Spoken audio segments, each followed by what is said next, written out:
No programa de hoje, o entrevistado é o desembargador Antônio Carlos Cruvinel. Desembargador, bem-vindo, é uma satisfação receber o senhor, muito obrigado pela presença. Não há de quê, estou sempre às ordens.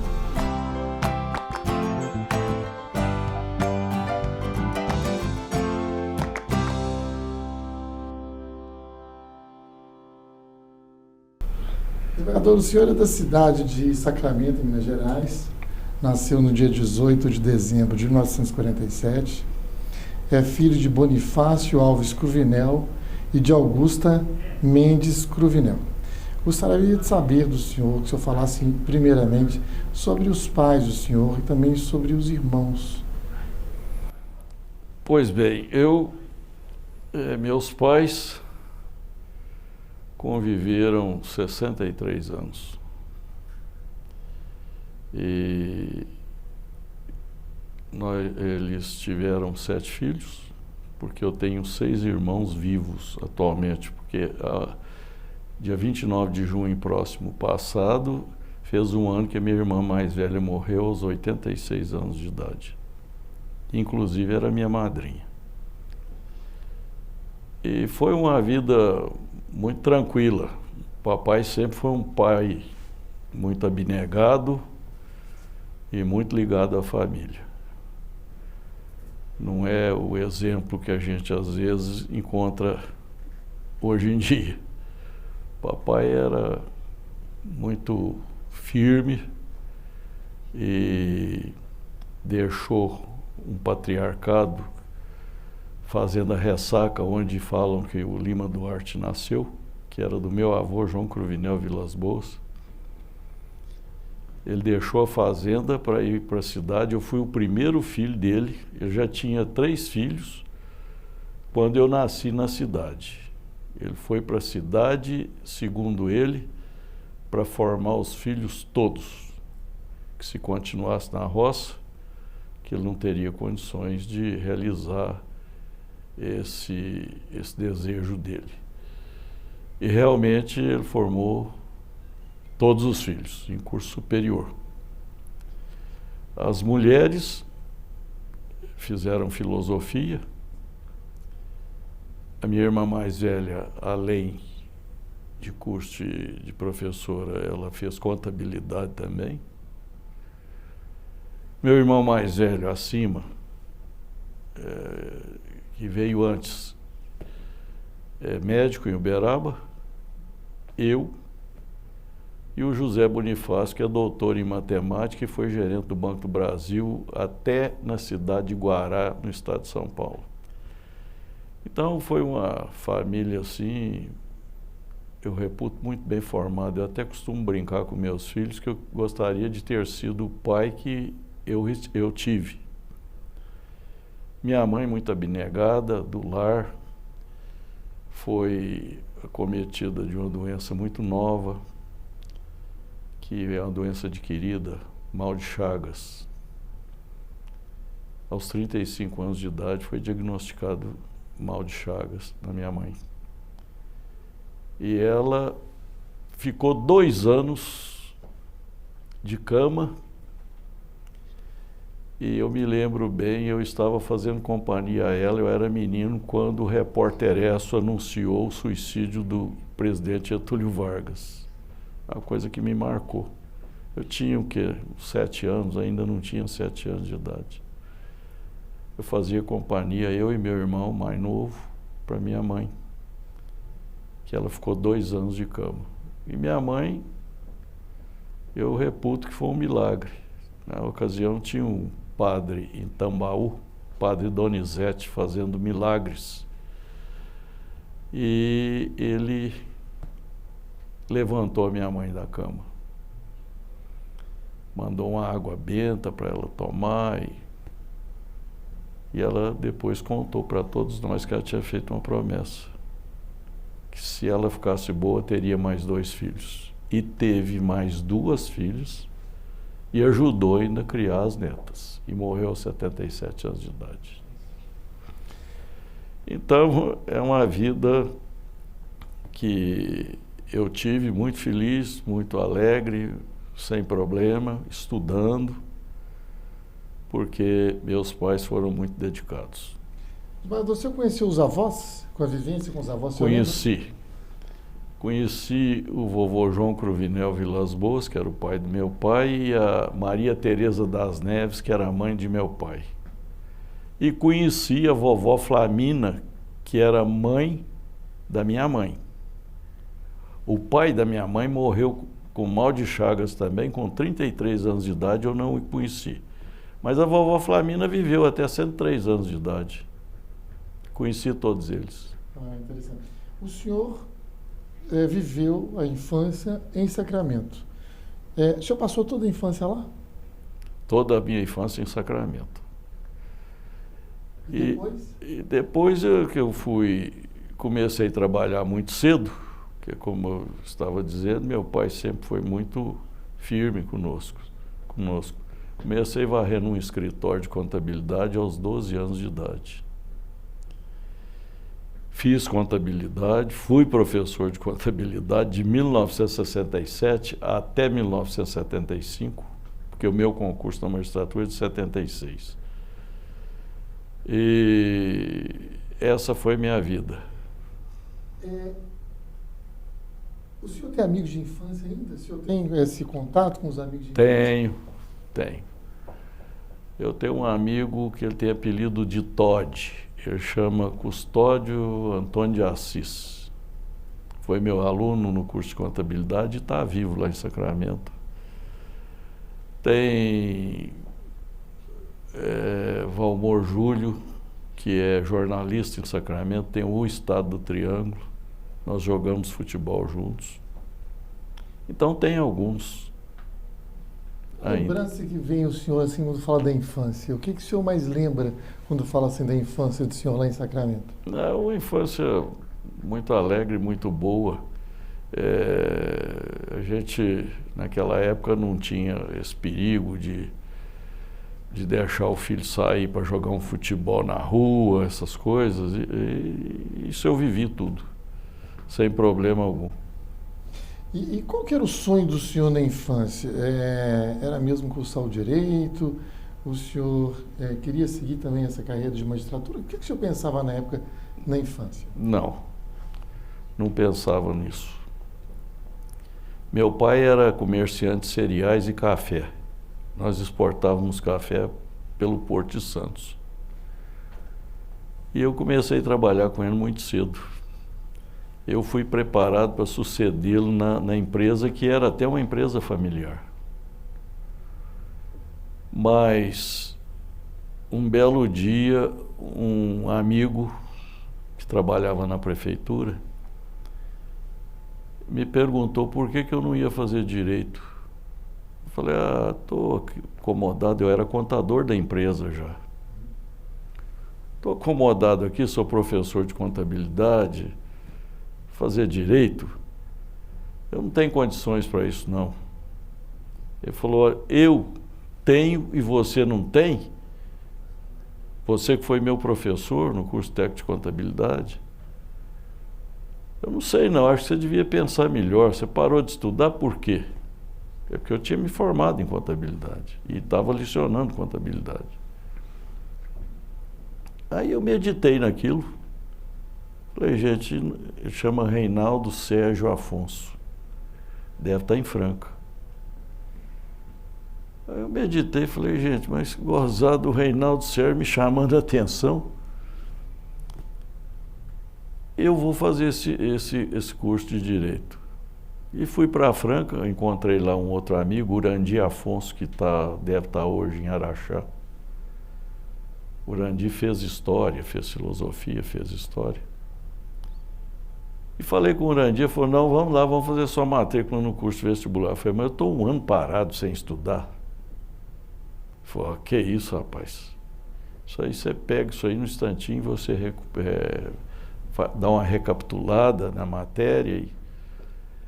E fui lá, fiz a inscrição no vestibular. Na ocasião eram aprovados 100, com mais 10 de excedente.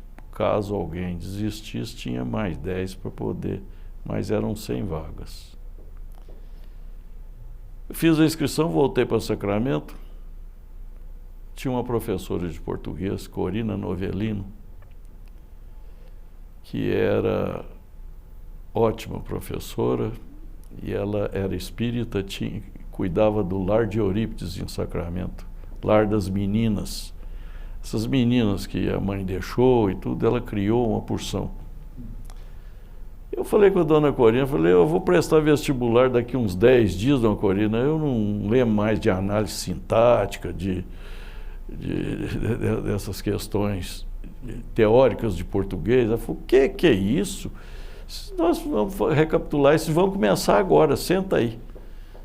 E já começou a me dar aulas de recapitulação.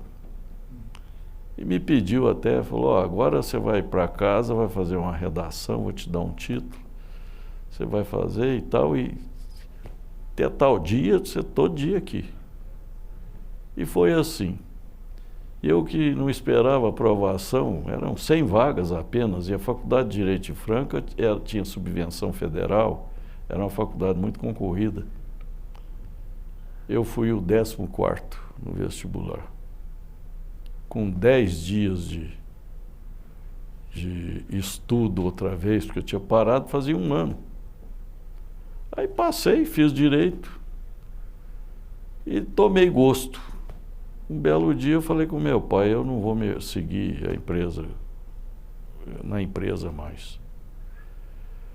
Eu vou prestar um concurso para advogado da Fazenda Pública do Estado, como prestei ali na Rua Bahia, naquele anexo da Secretaria da Fazenda. Quem me nomeou na época foi o Aureliano Chaves. Fui advogado da Fazenda Pública do Estado de Minas, junto à comarca de Uberaba, junto à vara do ex-desembargador Humberto Teodoro Júnior.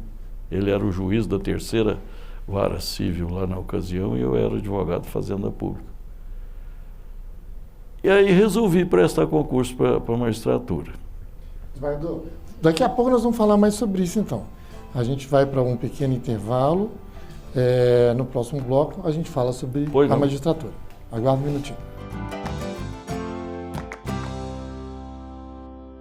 Bom, estamos de volta hoje conversando com o desembargador Antônio Carlos Cruvinel. Desembargador, o senhor se formou em Direito pela Faculdade de Direito em Franca, São Paulo, em 1972. Por que o senhor foi cursar Direito em São Paulo? Porque naquela ocasião o acesso de Sacramento para Uberaba era horrível. Era passando por Conquista, estrada de terra, até chegar a Delta, para depois dirigir-se a Uberaba. A estrada horrível. E a estrada de Sacramento para Franca era uma rodovia de cascalho até na divisa, de 60 quilômetros, até na divisa de Minas com São Paulo. Da divisa para frente, que é Rifaina, era tudo asfalto. E eram só 100 quilômetros. Correspondia mais ou menos à mesma distância de Sacramento a Uberaba. De início foi por isso que eu escolhi Franca. Mas depois teve outros motivos que me alegraram muito em ter feito faculdade em Franca. Por exemplo, eu sou colega de faculdade da Luísa Helena, da Magazine Luiza. E não só colega de faculdade, mas colega de trote. Eu tenho a fotografia de nós dois juntos no trote, porque naquela época usava da trote naquele que passava no curso, né? No vestibular. E outros famosos, por exemplo, eu tive um colega, Ayrton Sandoval, que foi deputado federal muitos anos, e vários outros que se projetaram. O senhor tem contato ainda com essa turma de faculdade? Tenho. Eu tenho inclusive o telefone deles. Nós fizemos uma reunião de 40 anos de formado, parece-me, a última que fizemos. Foi em 72, foi em 2012, né? Então a gente encontrou e tivemos um encontro, um jantar, uma coisa muito boa. Mas de lá para cá, agora há pouco tempo, na gestão do desembargador Nelson Messias, parece-me que promoveram um encontro com a Luísa Helena. Não, foi do desembargador Tiago, na segunda vice, com a Luísa Helena.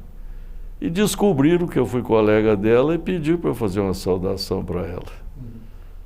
E eu fiquei muito feliz porque logo que me focalizaram, ela olhou, nossa, olha o Cruvinel. Quer dizer, depois de tanto tempo, ela me reconheceu com facilidade. Bom. Como é que foi o percurso do senhor até o senhor se tornar juiz? As comarcas que o senhor passou? As comarcas eu fui... A minha nomeação foi uma nomeação complicada, porque eu era vereador, fui vereador em Sacramento, no mandato tampão de 70 a 72 e fui reeleito 72 para 73 e 6. E meu concurso é de julho de 76. E as primeiras nomeações eu passei em 17º lugar no concurso, eu e o desembargador Sérgio Braga, já falecido. E nós fomos aprovados 70. Eu havia feito inscrição para Luz, Canápolis, Campestre, essas comarcas que eu achei que seria melhor.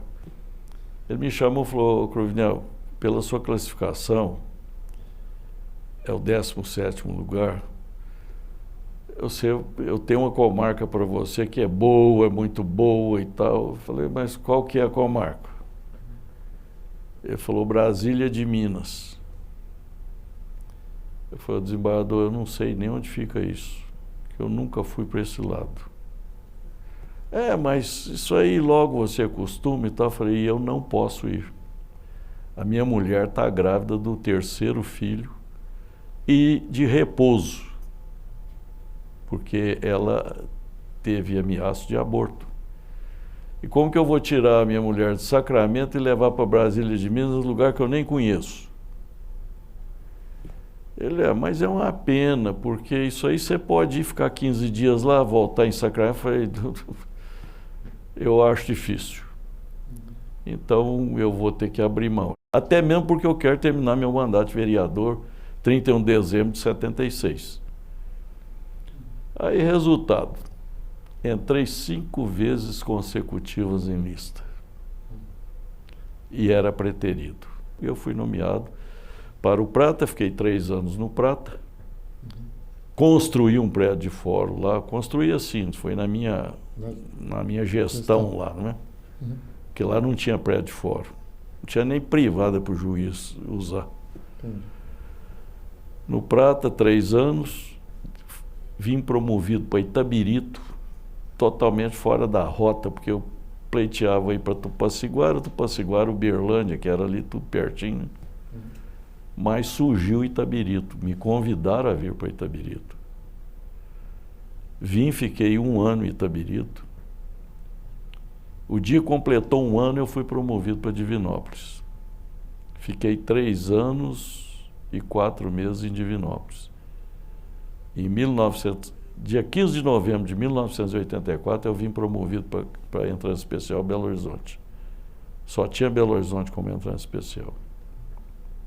Belo Horizonte eu fiquei 8 anos na capital. Em 1992, no final do ano, eu fui promovido ao extinto Tribunal de Alçada. Lá eu fiquei 9 anos. Em 2001, eu vim para o Tribunal de Justiça. Muito bom.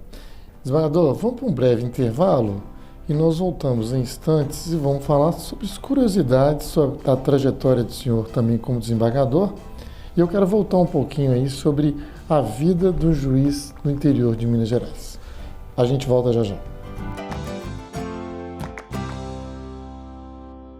Bom, estamos de volta hoje conversando com o desembargador Antônio Carlos Cruvinel. Desembargador, eu queria voltar um pouquinho. O senhor falou no bloco anterior sobre a vida do senhor, o percurso que o senhor passou como juiz. Como é que é a vida de um juiz no interior? Olha, precisa tomar muito cuidado. precisa ser bastante prudente, porque a vida daquele que está iniciando na magistratura, que chega numa comarca, eu cheguei na comarca, eu tinha parece que 27 ou 28 anos. Era muito novo, embora já com uma bagagem muito grande. E é lógico que a comunidade acolhe muito bem o magistrado. E a gente tem que verificar como é esse tipo de acolhimento, porque acolhimento natural e aquele acolhimento que é interessado. Isso existe. Então, eu, por exemplo, nunca tive problema nas comarcas por onde passei. Aliás, eu tenho tido cidadão honorário no Prata, o Salão do Júri leva meu nome, Itabirito eu tenho também, Salão do Júri leva meu nome, Divinópolis pela mesma forma. Mas eu sempre tive muito cuidado em separar o joio do trigo, porque há um interesse muito grande por parte daqueles que sempre têm um comportamento diferente na comunidade em aproximar do juiz. Agora, de Itabirito para cá, eu passei a ser professor universitário. Porque em 1985 eu fiz mestrado aqui na Federal. E isso ajuda muito, porque o convívio com o acadêmico é muito importante, eu acho muito importante. Porque você convive com professores, colegas, você convive com alunos, ex-alunos. De vez em quando eu tenho aí eu fui seu professor. Aqui mesmo no tribunal eu tenho o desembargador Eustáquio, que foi meu aluno. Tenho o desembargador Otávio de Almeida Neves, que foi meu aluno. Tem a Ângela de Lourdes, que foi minha aluna. Eu tenho vários alunos aqui dentro do tribunal. Não é? Mas eu sempre tomei muito cuidado, porque se a gente deixar levar-se pela vaidade, a hora que perceber pode estar bem complicado. Sim. Mas eu queria falar algumas curiosidades, e eu queria voltar um pouco, falar algumas curiosidades. O que o senhor gosta de fazer nas horas vagas? Eu sei que o senhor gosta de tocar bateria, que o senhor toca bateria. Já toquei, eu sei que o senhor mais, não. Não toca mais. Mas isso o senhor tocou há muitos anos? Toquei. O senhor teve uma banda, parece, também? Conjunto Os Tremendões, lá em Sacramento. Foi na época que o Erasmo Carlos falava nos Tremendões, aquilo, na época do Iê, Iê, Iê, né? E do Bossa Nova também, samba Bossa Nova. E nós tivemos esse conjunto musical, e eu era o baterista. E tinha verdadeiros nomes tocando, por exemplo, Tio Wagner, que fez música, o irmão dele, 2 irmãos dele, e tinha bons instrumentistas, né? Ele fez muitas apresentações, então? Bastante.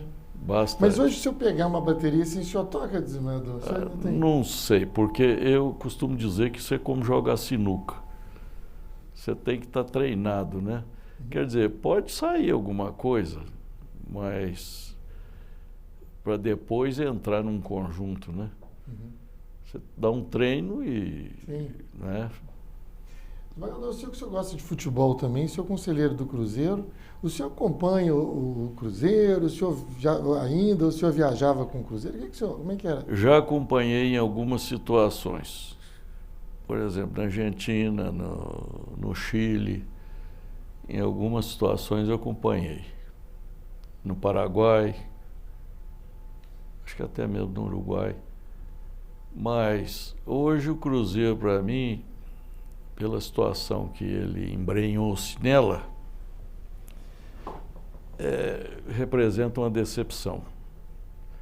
Porque porque eu sou conselheiro desde 92, conselheiro nato. Eu acompanhei a situação do Cruzeiro desde 2011 e sei que essa situação desencadeou nessa diretoria que renunciou, porque infelizmente ele serviu de boi de piranha.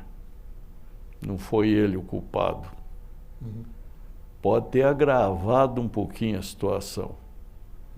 Mas os culpados verdadeiramente, ninguém fala neles, estão blindados. Entendi. O desembargador, você falou que jogava de futebol. O senhor jogou futebol lá no Sacramento profissional? Como é que é? O senhor atuava em que posição lá? Joguei profissional, jogava no meio do campo para frente. Ah, entendi. Eu disputei o Campeonato Mineiro da primeira divisão, divisão de acesso, em 1969. E depois meu pai, que sempre nos orientou muito, me perguntou um dia: o que você está ganhando com isso? Eu falei: um salário mínimo. E recebe? Eu falei: não, às vezes não. Foi: o que você está esperando disso aí? Deixa. Voltando um pouco sobre algumas curiosidades, eu queria que o senhor contasse, tem algum caso curioso, o senhor como juiz do interior, alguma coisa que o senhor acha assim, que deve ter muita história para contar, o senhor tem muitos anos de magistratura, alguma coisa que aconteceu que o senhor poderia revelar como curiosidade que aconteceu na época como juiz? Não seria mais curiosidade, mas seria mais um caso pitoresco. Sim. Eu, presidindo uma audiência em que o fato é o seguinte: o sujeito tinha uma vaca, me lembro até da raça caracu, que não respeita a cerca. E essa vaca invadiu algumas vezes o terreno do vizinho, o pasto do vizinho. E o vizinho falou para ele, falou: olha, você cuida dessa vaca, porque se ela invadir novamente a minha propriedade, eu vou matá-la. E a vaca invadiu, ele pegou e sacrificou a vaca. Aí o dono da vaca promoveu uma ação de indenização. E pediram o depoimento pessoal do autor, que era o dono da vaca. E eu perguntei para ele, para saber, né, a que altura que seria um valor, né, um possível valor disso. Perguntei: escuta, essa vaca do senhor dava muito leite? Ele virou para mim e falou: ih, doutor, era um corgo. Então, as coisas que a gente não esquece, né? Interessante. Nós já estamos chegando ao fim da entrevista e eu queria saber do senhor o seguinte: o programa chama Histórias de Vida. O que é a vida para o senhor? Olha, é algo mais precioso que nós temos a preservar. Porque é através de uma vida bem vivida que você atinge aqueles seus objetivos. Vida desregrada, vida sem controle, não é vida, é sofrimento. Então, como eu sempre valorizei muito a minha vida, eu sempre acompanhei um provérbio finlandês: quem não tem disciplina morre sem honra. Aprendi isso há muitos anos, eu ainda acho que estava no curso de Direito.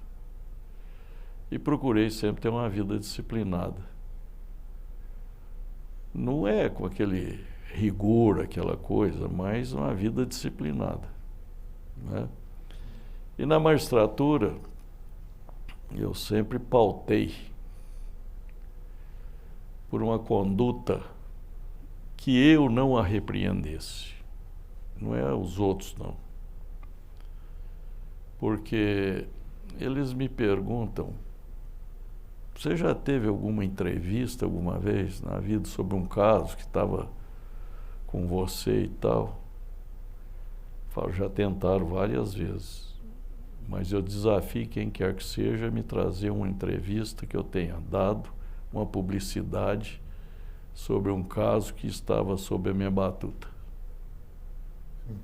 Então, eu sempre tomei esse cuidado. O senhor completa 75 anos no dia 18 de dezembro, agora de 2022. Já tem algum plano para o futuro? Eu tenho 3 filhos advogados.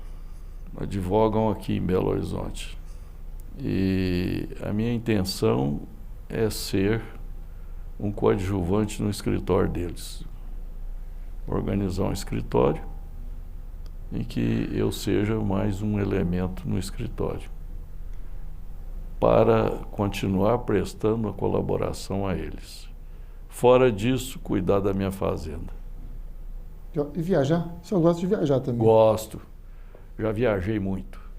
A primeira viagem que eu fiz a 10 países foi em 1990. Aliás, fui eu, o desembargador Francisco Albuquerque, que é aposentado, e o falecido desembargador Zé Nepomuceno.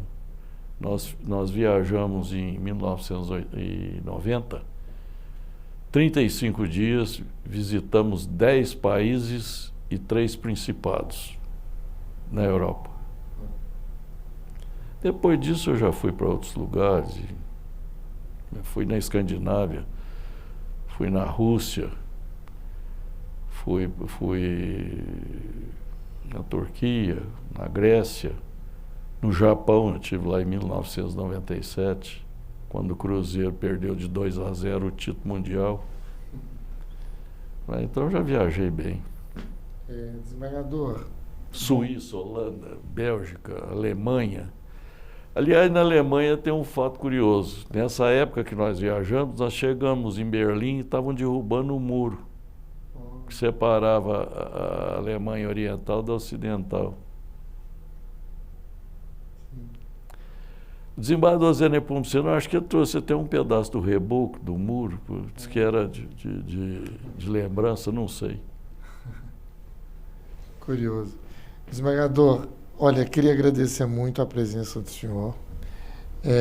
Queria desejar ao senhor, assim, que a história do senhor é muito bela, parabenizar o senhor pela história de vida do senhor, sobretudo, pela história do senhor na magistratura. E, para finalizar, para quem está começando agora, desembargador, na vida do direito, na magistratura, o que o senhor gostaria de pensar? A mensagem, queria finalizar com uma mensagem do senhor nesse sentido. Pense menos no dinheiro e mais na responsabilidade de ser magistrado. Que os tempos hoje são outros. Totalmente diferente da época que eu ingressei na magistratura. Então precisa tomar muito cuidado. Porque eu me lembro, apenas já que você me fez essa pergunta, sim, eu na sala de aula, eu tinha um carro importado, era uma Gran Sportage. Eu chegava na faculdade, na Gran Sportage, dando aula, terno e gravata, porque eu era um desembargador. Um aluno, em sala de aula, disse para mim: sabe, professor, por que eu estou fazendo direito? Eu falei: olha, eu imagino que é porque você tem alguma aptidão para isso. É uma bela de uma carreira. Não, é para ter um carro importado e um apartamento para morar. Eu falei: meu filho, então deixa o curso de direito, vai ser comerciante. É lá que se ganha dinheiro. Porque eu, quando ingressei na magistratura, eu já tinha um pé de meia feito.